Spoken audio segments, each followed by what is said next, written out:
En un sepulcro como este, hace aproximadamente 2013 años, fue enterrado un hombre, que a la vez fue cubierto por una sábana. Esa sábana quedó impregnada con su imagen, con su faz, con su cuerpo. Desde hace 2013 años se investiga, se estudia, se piensa, se cree que ese hombre fue Jesucristo. Nosotros vamos a iniciar una nueva investigación sobre la Sábana Santa aquí en Cronos.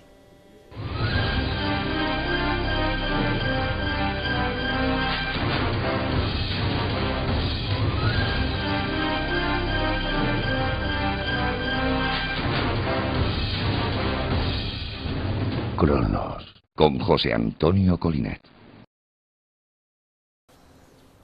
Estamos en la exposición de la Sábana Santa, que hasta junio tendrá lugar en Sevilla, año 2013. En la zona de las setas, en el Antiquarium. Ahí está recogido el trabajo de muchos investigadores durante muchos años. Y todo se inició aquí, en este sepulcro, hace 2013 años. Ahí fue enterrado un hombre. Ese hombre fue cubierto por un sudario, por una sábana. Esa sábana quedó impregnada por una imagen. Desde entonces, todo el mundo está investigando, trabajando, pensando, intuyendo, realidad, leyenda. José Manuel García Bautista, uno de los mitos que más devoción tiene entre los espectadores, la Sábana Santa, igual que el Titanic o Egipto. Yo en esa trilogía de misterios universales más queridos, creo que para el mundo en general la Sábana Santa es uno de esos grandes misterios, ¿no? Es el objeto de culto más estudiado y que más pruebas científicas se le han hecho en el mundo. No hay otro objeto que se le haya hecho más pruebas que se le ha hecho a la Sábana Santa. Y como tú bien comentabas, José Antonio, esa historia comienza ahí atrás, en un sepulcro que pudiera ser este, pudiera ser de la tumba del jardín, que también hay otro sepulcro en Jerusalén que le llaman la tumba del jardín y que nos descubrió Julio Marbizón hace ya un par de años, pero que sin embargo esa gran historia que envuelve a la humanidad comienza en ese sepulcro que pertenecía a un noble de la época, a José de Arimatea, relacionado con el Sanedrín, y al que se le permite descolgar el cuerpo para llevarlo rápidamente desde el Gólgota al lugar del sepulcro, para allí adesentarlo rápidamente, pues llegaba la fiesta judía y que quedara enterrado. Estamos hablando siempre, suponiendo que el hombre enterrado en este sepulcro y cubierto por esa sábana fuera Jesucristo. Exactamente. Se lava de una forma muy rápida, se le unge con aloe, con mirra, se queda ahí y al tercer día, según nos cuenta la tradición religiosa, el cuerpo desaparece. Para unos se trata de la resurrección, para otros simplemente la desaparición de un cuerpo. Aquí hay un facsímil de la piedrecita que había que mover, varios miles de kilos, ¿no? Varios miles de kilos que un hombre desde dentro no podría mover. No, y además una tumba que también la zona estaba guardada por soldados del Imperio Romano, que desde luego no eran neófitos en la cuestión de matar a todo aquel que tuviera o que quisiera acceder a un recinto como este. Otra cosa importante que hemos de saber es que los judíos tenían prohibido tener contacto con un fallecido, con un muerto. Por eso nunca se hubieran quedado con la sábana. Y por eso es José de Arimatea, seguidor de Jesucristo, el que ofrece su sepulcro, el que lo cubre, todo. Claro, era el amor al maestro. Se cree, fíjate, que una vez que desaparece el cuerpo, que se informa de la buena nueva, que incluso hay una serie de apariciones de Jesús de Nazaret a sus discípulos, ese sudario sale de Jerusalén portado por un griego que evidentemente no profesaba la fe hebrea, la fe judía, con lo cual sí encaja en esa historia. En el año 40 las tropas de Tito, del general romano, arrasan Jerusalén. De hecho, lo que hoy podemos ver como los santos lugares, pues habría que decir que no son tales y que los santos lugares auténticos están a 12 metros de profundidad por esa misma destrucción. Bueno, de allí nos llega la siguiente escala de esta sábana, de este lino, de este lienzo. Sábana que quedó, como pueden ver, el cuerpo desaparece misteriosamente, pero la sábana, sudario, queda dentro del sepulcro. Queda como si hubiera desaparecido lo que contenía. Aparece o se tiene constancia en una pequeña localidad en Turquía que se llama Edesa, porque allí había un contemporáneo de Jesús que se llamaba Adgar V, el cual, pues, como contemporáneo y como seguidor de Cristo, padece lepra, le llega esa sábana y se cree que la sábana obra un poder milagroso que lo sana. A partir de entonces se queda ahí guardada hasta que unas tropas persas, las tropas del rey Corroes, amenazan la integridad de aquel reino y se manda lapidar, emparedar en la muralla. Antes, previamente, fíjate también qué curioso, se había plegado de forma que quedara solo lo que se llama el tetradiplón, es decir, solamente el rostro de esa figura que tiene la sábana. Queda claro que desde el inicio de los tiempos del sepulcro ya estaba la imagen impregnada en la sábana. Al doblarla queda de tal manera que lo único que se ve es el rostro de este hombre, llamémosle Cristo. Un rostro muy importante porque siglos después va a tener una gran importancia dentro de la historia y dentro de una orden monástico-militar, como sería la Orden del Temple, de la cual también vamos a ver porque está muy relacionada con la Sábana Santa. Bien, allí se queda hasta que la sacan huyendo de aquella persecución, se quita aquella pared que tenía delante y aparece hacia el año 700, el año 900 en Constantinopla. Constantinopla, que era la capital de aquel imperio. Todos hemos de recordar que había dos imperios, el Imperio Romano de Occidente, que estaba en Roma, su capital, un Imperio Romano de Oriente. Hemos dejado, perdón, Edesa, la sábana emparedada en esas paredes, y desde allí ya vuelve a aparecer a Constantinopla. En Constantinopla, que era la sede del Imperio Romano de Oriente. Evidentemente, siglo XI, siglo XII, cruzadas, el año 1180 aproximadamente, una época de ebullición por recobrar los santos lugares. Era muy importante para la fe cristiana arrebatarle esos lugares a los sarracenos y empiezan las cruzadas. Y al amparo de esa misma excusa, de esas mismas cruzadas, surge la orden, la hermandad de los caballeros templarios, que crean 9 caballeros, entre ellos uno, Juan de Jerusalén, Hugo de Paniens, en fin, una serie de Bernardo señores... de Claraval es claro, el hermano que les da el visto bueno, ¿no? Claro, una serie de caballeros templarios a lo largo de los tiempos, como ese Bernardo de Claraval, Hugo de Paniens, diferentes señores, Jacques de Molay, que fue el último, buenos que adoraban a una figura que le decían el Baphomet. ¿Y qué representaba el Baphomet? Pues precisamente una cara plegada de una persona barbada. Fue la excusa que Felipe IV el Hermoso de Francia, años después, cuando la Orden del Temple se convirtieron en los banqueros de Europa y los banqueros del reino, pues como no podía hacer frente a aquel pago, pidió a Clemente V pues que de alguna forma acabaran con aquel monopolio que tenían los caballeros templarios y argumentaron pecado de herejía. Y también de homosexualidad incluso, porque adoraban a un hombre, a un señor barbudo, y hacían orgías alrededor de... Entre otras cosas, digamos que fue un poco descabellado. Y aquella excusa sirvió para que el Baphomet pasara de ser una presunta imagen de Cristo a pasar a ser pues una imagen demoníaca, una imagen que había que erradicar. Y Jacques de Molay fue el último caballero que fue quemado, el último gran maestre de la Orden del Temple, un viernes 13. Que curiosamente él juró, cuando lo estaban quemando en una cruz también, en una pira, pues que antes de un año iba a fallecer tanto Felipe IV como Clemente V. Y aquella profecía se cumplió. Fíjate, José Antonio, durante mucho tiempo se ha creído que la Sábana Santa pasó de Constantinopla directamente a Francia. Sin embargo, Bárbara Feil pues descubre una serie de documentos, el primero de los cuales es importante, porque nos dice que Clemente V no erradica, no excomulga a los caballeros templarios, sino que simplemente los deja en suspenso y luego los restituye. Es decir, que la Orden del Temple como tal siguió existiendo. Segundo dato importante, de Constantinopla pasa a Atenas, no pasa directamente a Francia, sino a Atenas.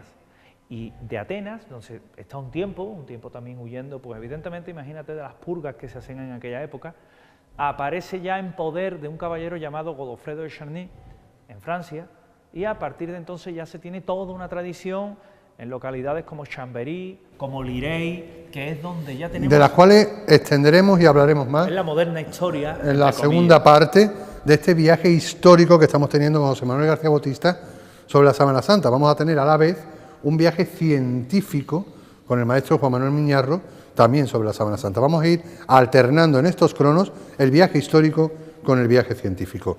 ¿Nos vemos luego en la segunda parte del viaje histórico de la Sábana? Sí. Sigan con nosotros en cronos.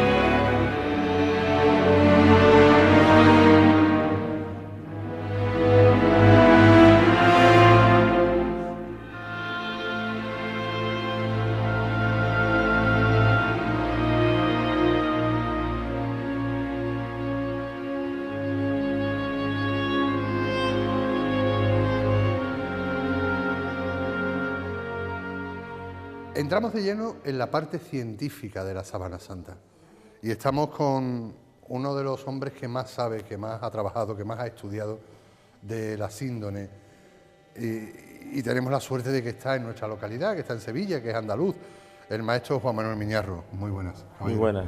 Siempre un placer, un privilegio. No vamos a hablar de su parte como artista, como imaginero, porque ya todo el mundo la conoce, sino de su parte científica.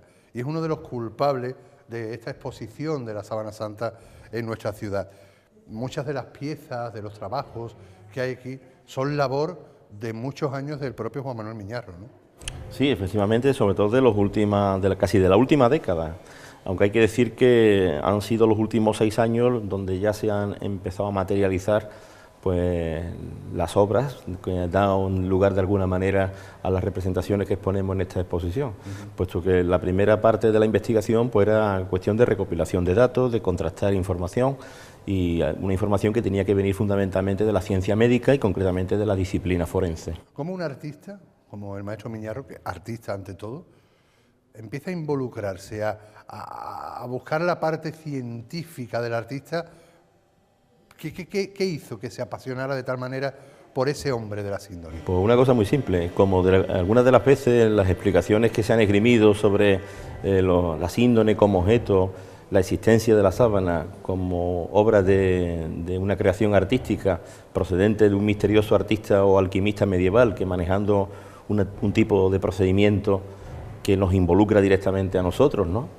Es decir, si a nosotros a los artistas nos hacían culpables de ser los falsificadores de la síndone, pues lógicamente eso ya me autoriza perfectamente a estudiar la imagen de la Sábana Santa o la Sábana Santa como objeto artístico, para ver si es fruto de un procedimiento artístico. El dolor gremial, ¿no? Vamos a vengarnos del gremio. Eso fue de alguna manera lo que me involucró y me justificó el hecho de que aceptara pertenecer a un equipo de investigación que no tiene nada que ver con mis líneas de investigación dentro de la facultad, pero que evidentemente por ahí ya, desde ese punto de vista, vamos a acercarnos a la sábana. Yo sabía ya de antemano, al manejar la información, que la síndone desde esa perspectiva había sido estudiada más de una vez y que nunca se había determinado que la imagen estuviese producida por ningún tipo de pigmento, ni de fusión, ni de líquidos, ni de gases, ni de pigmentos de ninguna naturaleza, orgánica o inorgánica. Eso ya lo sabía, pero de todas maneras sí tuve que participar primero como investigador artístico, y después ya me involucré en la otra parte que a mí me apasiona desde hace años, que es lógicamente como escultor la anatomía humana, la arquitectura del cuerpo humano.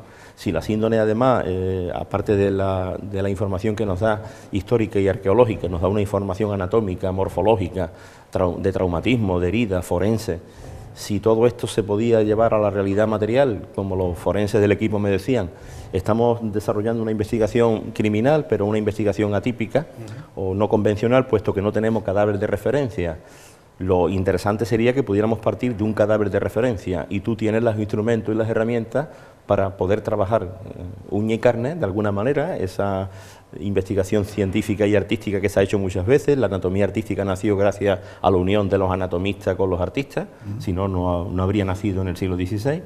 Y esta ha sido un poquito la cuestión por la que los científicos, estamos aquí. compañeros de investigación, encantados de encontrar un artista porque, los que no lo sepan, el maestro Miñarro ha creado y sigue creando imágenes escultóricas exactas de cómo sería el hombre de la síndone. Yo creo que a nivel mundial, no existía nadie que hubiera puesto cuerpo, en este caso madera, tallas de madera, con todas las heridas exactas, en los lugares exactos, al hombre de la sábana. Se habían hecho intentos, ¿no? Pero también es verdad que normalmente en este tipo de actividad, algunos antecedentes a mi trabajo, algunos artistas antecedentes a mi trabajo lo hacían basándose en información antropométrica, en información morfológica, pero después al final terminaban interpretando en base a su preparación artística y a sus técnicas, ¿no?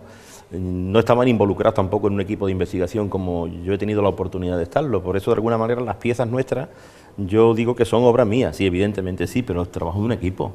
Si no fuera por ese equipo no habría sido posible, ¿no? Vamos a ir desgranando científicamente lo que ustedes también, si quieren, pueden venir a ver directamente en esta exposición, que estará, ¿hasta qué tiempo estará? Hasta el 28 de junio. El 28 de junio. Tenemos tiempo para poder disfrutar de esta exposición.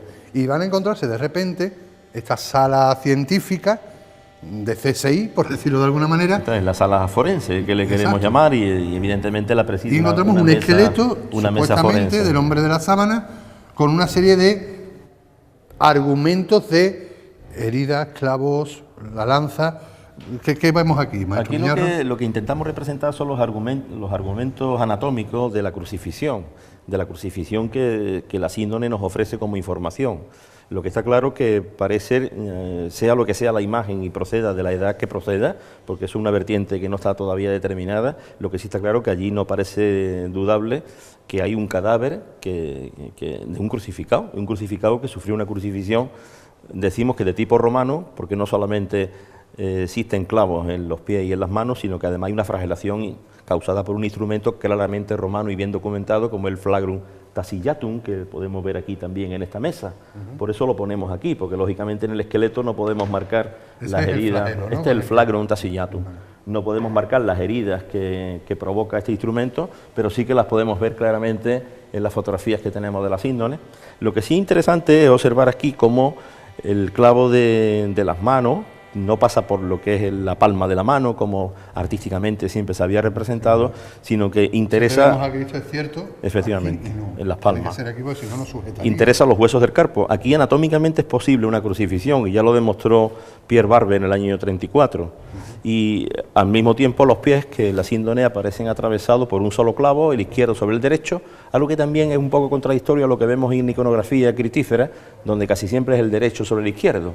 También es verdad que ha habido representaciones de imágenes de crucificado con un clavo en cada pie, pero lo que sí vemos en la síndone es lo que aquí representamos, una crucifixión romana con alguien que ha sido anteriormente flagelado, que ha recibido también una coronación con una especie de instrumento espinoso, y que al mismo tiempo hay una lanza, que la herida que provoca en el costado de la síndone es una lancea romana de unos 4,5 centímetros por 2,5. Voy a contar una pequeña anécdota para los espectadores que no lo han visto. Cuando hemos llegado a empezar a grabar, estaba la exposición tal cual, y el maestro Miñarro ha corregido, ha sacado la lanza de una de las partes y dice, no, ahí no lo era, habían puesto era en un aquí. sitio que no era. O sea, lo habían puesto en el sitio incorrecto, ¿no? Consideramos que es entre el quinto y el sexto espacio intercostal.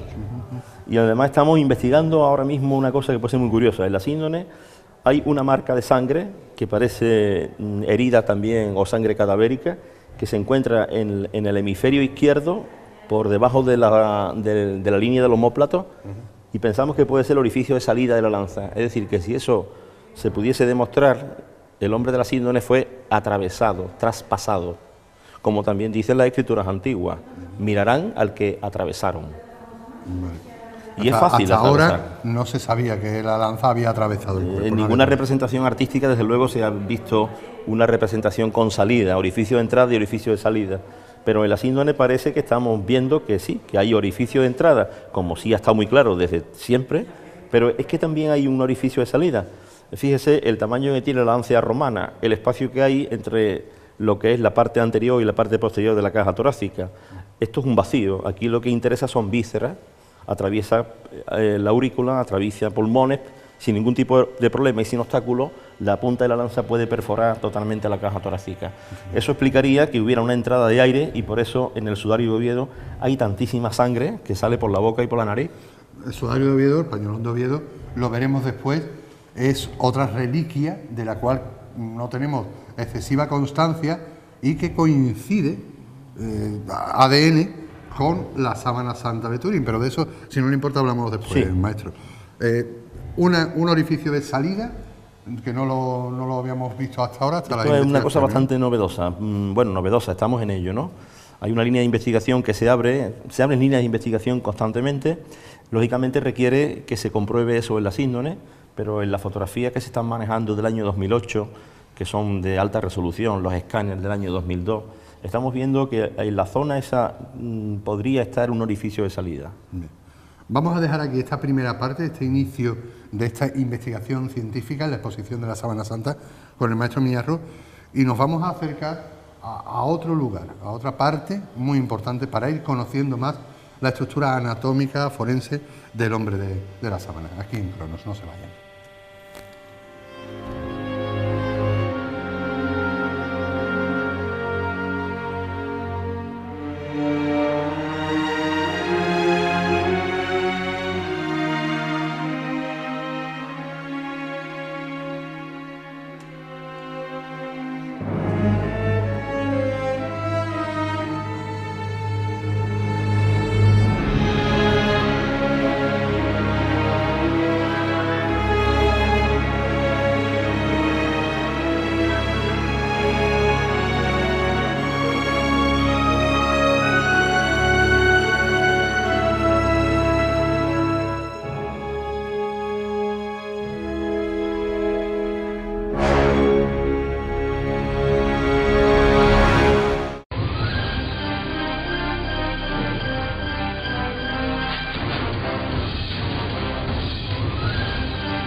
Cronos, con José Antonio Colinet.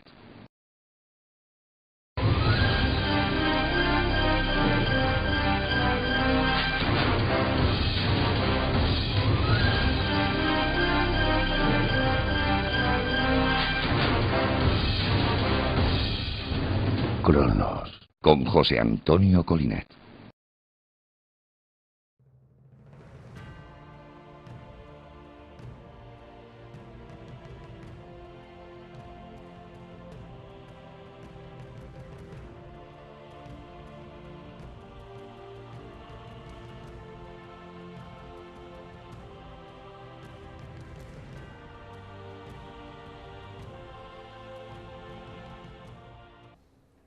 Estamos haciendo el recorrido histórico con José Manuel García Bautista, el científico, con el maestro Miñarro, y nos habíamos quedado en la zona francesa, cuando la Sábana Santa, después de la época templaria, después de la época de Edesa, llega a Francia de alguna manera, ¿no, José Manuel García Bautista? Efectivamente, porque las hemos dejado, ya había llegado a Francia a través de ese caballero, de Godofredo de Charny, y en 1453 aproximadamente aparece en Chambéry. Bien.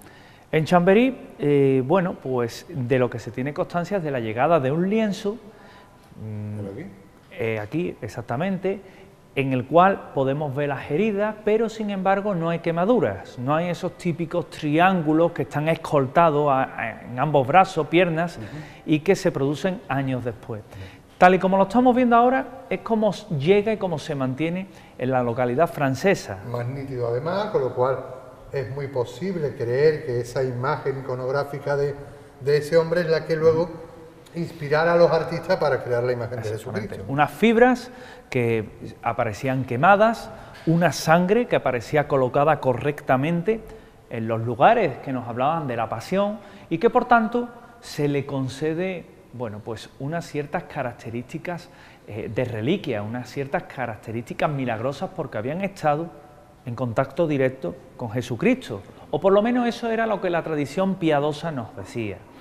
¿Qué ocurre? Pues que, como en todo, había partidarios a favor de la sábana santa, personas que les rendían culto y devoción, y otras que, por el contrario, afirmaban que era una pintura, afirmaban que, bueno, que era una falsificación. Incluso la Iglesia de la época llega a prohibir su muestra al público. Sea como fuere, de estas sábanas se comienzan a hacer muchas reproducciones. El genial Alberto Durero, el pintor, pues realiza diferentes copias. En España, por ejemplo, hay 23 copias de la sábana santa. ¿Qué ocurre? Pues lo que siempre suele pasar en este tipo de circunstancias, que el poder impone realmente que durante un cierto número de años estuviera silenciada. Bueno, escondida, expuesta durante un tiempo en Chamberí, se esconde, pero me imagino que sigue en posesión de los herederos de... Exactamente, llegamos a un año clave, año 1532, año en el que, bueno, la sábana se exponía, pero se guardó en un relicario de plata, doblada, y ocurre que una vela prende algo y comienza a arder la iglesia, producto del calor, el relicario de plata se comienza a derretir y una gota de plata cae sobre el lienzo, provocando pues esa imagen tan usual, tan cotidiana que tenemos hoy día de la sábana santa, con esos triangulitos, quemados, marcados. Aquello era una tragedia, se pudo haber perdido la presunta mortaja de Cristo y por tanto realmente afectaba a todos los que la veneraban, y se decide que las clarisas, las monjitas del Lirey lo remendaran y comenzaron a hacerle un remiendo que, bueno, que realmente se ha mantenido durante muchísimos años hasta que se le ha hecho la última reestructuración, digamos, la última reconstrucción, la última restauración, y que han hecho que la sábana tenga una morfología más original que ese tejido amarillento oxidado que nos ha llegado. Se sigue exponiendo durante X tiempo hasta que en Milán se produce una epidemia, un brote de peste, y en San Carlos Borromeo, que era la persona, el jerarca de la iglesia por aquel entonces, que regía los destinos de aquella zona, promete ir a pie, cruzar los Alpes desde la zona de Milán hasta donde estaba la sábana santa en Francia. Supongo para suplicar que se la prestara, claro, para curar esa epidemia, ¿no? Y antes que dispusiera aquel viaje, la ciudad comienza a presentar muestras de mejoría, con lo cual pues se dispone a hacer y a cumplir aquella promesa. Claro, la Casa de Saboya, que era la propietaria ya por aquel entonces de este tejido, opina que no podían permitir que aquella persona pues cruzara los Alpes, con lo que ello suponía para ver y rezarle a la sábana santa, con lo cual, ¿qué deciden hacer?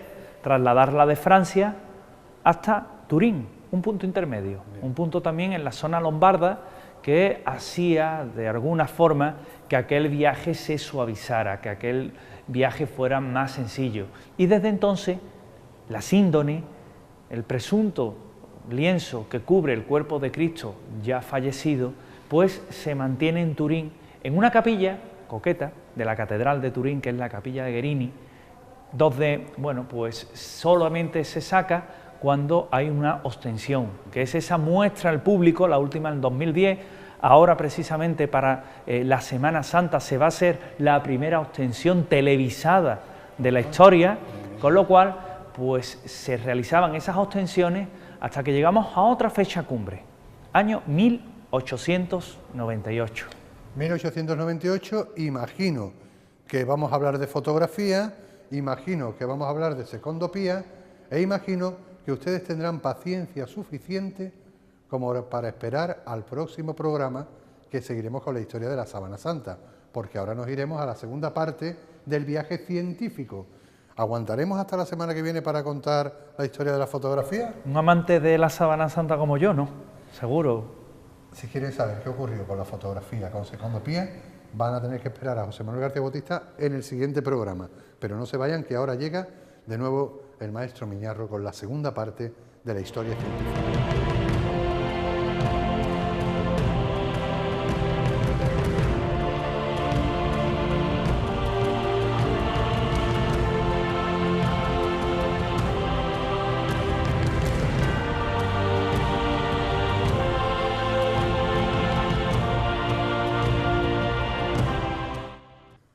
Continuando la explicación científica, el maestro Miñarro, antes estábamos delante de ese esqueleto posible del hombre de la síndone, y ahora estamos con el sudario en sí, lo que sería el hombre de la sábana cubierto por el propio sudario, ¿no, maestro?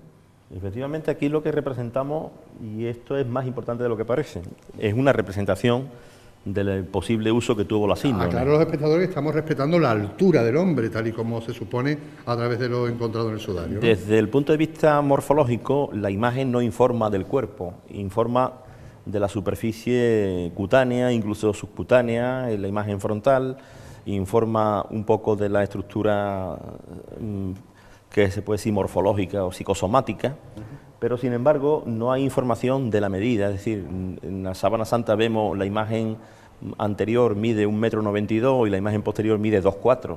Por supuesto, esto es raro, porque ninguna persona puede ser más alto por detrás que por delante. Entonces, la imagen no informa de la medida, pero las manchas de sangre sí que lo hacen. Y entonces las manchas de sangre lo hacen de tal manera porque están en puntos anatómicos que consideramos de referencia. Por lo tanto, basta curvar la sábana de manera que esos puntos anatómicos estén donde tienen que estar. Si pones aquí el dedo vas a notar la herida del pie. ¿Es cierto? Y si pones aquí se te va a hundir el dedo en la llaga del costado. Y tenemos la sangre. Decimos a los espectadores que puedan venir a ver la exposición, que no es solo para verlo, sino que puede tocar y notar la sensación de la herida real. Un punto de referencia anatómico. Aquí tenemos lo que es la glabela, o sea, tenemos aquí la gota esta del exilón, que está en una zona anatómica concreta, tenemos esta mancha que está en una zona anatómica concreta, tenemos el carpo que está en el carpo, tenemos las rótulas que están en la rótula y tenemos la herida del empeine del pie que está en el empeine del pie. Por lo tanto, si presentáramos debajo de esta sábana, que es una reproducción fiel de la síndone, las manchas de la síndone están impresas en lino. Eso está hecho a través de un programa informático, luego es rigurosamente exacto. Si tuviéramos un cuerpo con otra posición de pierna, otra posición de cabeza, más alto o más chico, lógicamente no podríamos poner estos puntos encadenados como están puestos. Luego, la información de la envoltura es la que nos ha llevado a tener la medida morfológica o la medida anatómica de este cuerpo y poder decir más o menos qué dimensiones tenía. 1,78 más menos 2, que es lo que decimos. Y el sudario de Oviedo lo tenemos en esta pantalla. Aquí tenemos el pañolón que hablábamos antes, una reliquia que de repente un día aparece en Oviedo, en un arcón. Desde el siglo VIII sabemos que está en Oviedo.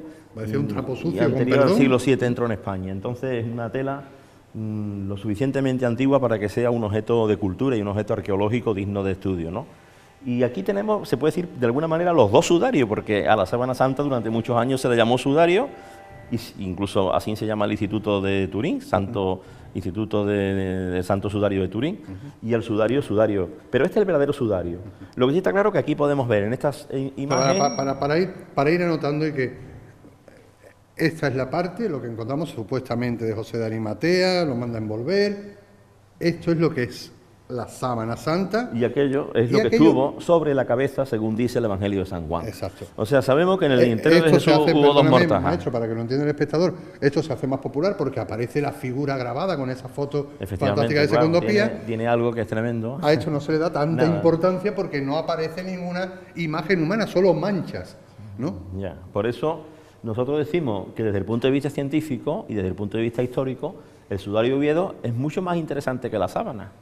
Lo es porque está totalmente objetivizado. Es decir, en el sudario de Oviedo, falsificar un trapo sucio, al no haber imagen, no es objeto de que nadie quiera explicarlo como obra de Leonardo, como obra de un falsificador, que en este caso no sería medieval, sino que sería incluso anterior a la Edad Media, porque el sudario de Oviedo, las dos veces que se ha datado por el carbono 14 ha salido el siglo VII. Entonces, evidentemente, lo que es raro, que si esto es del siglo VII y esto es del siglo XIV, las manchas de sangre que corresponden al rostro, en número, medida, disposición y todo, coincidan unas con otras. O sea, ¿por qué coincide? Queremos aclarar al espectador, es lo increíble, sí, para que el espectador vaya entendiendo el viaje. Sábana Santa de Turín, marcas, ADN incluso, imagino. El ADN no, el grupo sanguíneo. El grupo sanguíneo. Todo coincide con un pañolón encontrado en Oviedo y que no tiene ningún tipo de figura. Siglo VII, supuestamente siglo XIV, que es una falsificación. Tradición legendaria, síndone, tradición legendaria, sudario, en ambos casos de Jesús de Nazaret. La ciencia, lógicamente, se acerca a estos lienzos por eso, para ver si puede ser verdad que estas telas que atribuye de alguna manera la devoción secular, la atribuye al entierro de Cristo y a este personaje de la historia, pueden ser verdaderamente telas que se utilizaron en su entierro y que puedan dar una información histórica de este personaje. La ciencia forense se acerca y averigua que estas telas efectivamente son lienzos que se han utilizado en un enterramiento, que tienen mirra, que tienen aloe, que tiene sangre humana, que tiene sangre cadavérica, sangre vital, y el sudario de Oviedo exactamente igual. Luego Sería, eso... perdón, no sé, ese Cristo así se utilizó. Así se utilizó, ¿no? El sudario de El sudario Oviedo, se coloca sobre la cabeza cuando estaba en la cruz, cuando este hombre aún no estaba en el sepulcro. Sabemos que estaba en posición vertical. Decimos cruz, pero podría ser otra cosa que no fuera cruz, excepto un ahorcado, puesto que entonces no habría habido ningún tipo de fusión de sangre de edema cadavérico ni por la boca ni por la nariz. Luego decimos, tuvo que ser un empalado o tuvo que ser un crucificado, porque el sudario de Oviedo no vemos heridas de clavo, ni vemos heridas en manos ni en pies. Tenemos solamente información de la cabeza. ¿El polen, maestro? ¿Coincide el polen del sudario de Oviedo? El polen, hay que decir que en el sudario de Oviedo no se ha encontrado polen, todavía. Y además es muy coherente, porque la historia del sudario, si analizamos los documentos más antiguos, nos hablan de un arca. Es decir, es la historia de un arca y entonces, lógicamente, no estaba fuera ni se exponía a intemperies, sino que siempre estuvo encerrado. Entonces, poco polen recogió. Y, de hecho, todavía en el primer congreso que hubo sobre el sudario en el 94 y en el segundo que se ha celebrado en el 2007, en ninguno de los dos congresos ha habido conclusiones claras sobre el tema del polen del sudario. El tema de la síndrome está en estudio de nuevo, y se está revisando el tema del polen, porque sí es verdad que este objeto sí ha estado expuesto más a la intemperie y se ha exhibido fuera de caja, aunque ha estado en arcones, ha estado guardado, también lo sabemos. Cuando se quemó en el 1532 estaba dentro de un arca de madera y dentro de un arca de plata. Pero lo interesante del sudario de Oviedo, ya le digo, aparte de la objetividad que tiene, es que morfológicamente las manchas de sangre corresponden a un rostro de las mismas características, pelo largo, barba, bigote, alguien que murió en posición vertical, con muerte asfíctica, y que todo el perímetro de la cabeza estaba lleno de heridas punzantes. Entonces, lógicamente, nos remite a la corona de espinas. Y una cosa que es muy, muy increíble es que el 75% de las manchas puntiformes que hay alrededor del cráneo, en toda la cabeza del sudario, pues corresponden y se corresponden con la síndrome, y que el grupo sanguíneo es el AB. Es lo único que la ciencia puede decir. Es la parte fundamental. Seguimos en este estudio forense, hemos visto este cuerpo tal y como estaba envuelto en el sudario, con las heridas incluso que se pueden palpar, la comparativa con ese pañolón de Oviedo, que no tiene ninguna imagen que lo haga popular, pero que sí coincide con muchas de las cosas de la propia síndrome de Turín. Y ahí veo un estudio morfológico de lo que serían las cabezas, ¿no? Sí, aquí lo que pasa es que la exposición ha empezado hace muy poco, se tuvo que abrir hubo poco tiempo para el montaje, ha habido unos problemas técnicos, y las proyecciones que van a venir aquí, que demuestran la superposición perfecta de las manchas de la nuca, tanto en el sudario como en la síndrome, y de la parte frontal, esto todavía no está acabado. Va a estar seguramente en 4 o 5 días, esto va a cambiar totalmente y se va a poder exponer esa coincidencia para que la gente incluso compruebe cómo efectivamente, si nosotros superponemos una cosa con la otra, encontramos que no vamos a encontrar todas las heridas iguales, pero que eso sería ya bastante complicado, pero sí que encontramos prácticamente en el mismo número y a la misma distancia, que eso es lo que verdaderamente es interesante desde el punto de vista forense. Vamos a dejarlo aquí, en este programa, en este primer programa, un repaso científico que seguiremos en la segunda parte de este crono. Continuaremos en la exposición de la Sábana Santa en el Antiquarium del centro de Sevilla, en las Setas, como se conoce popularmente, donde hasta junio podremos disfrutar de todo esto en vivo y podrán tocar ustedes las heridas, tal cual estamos haciendo.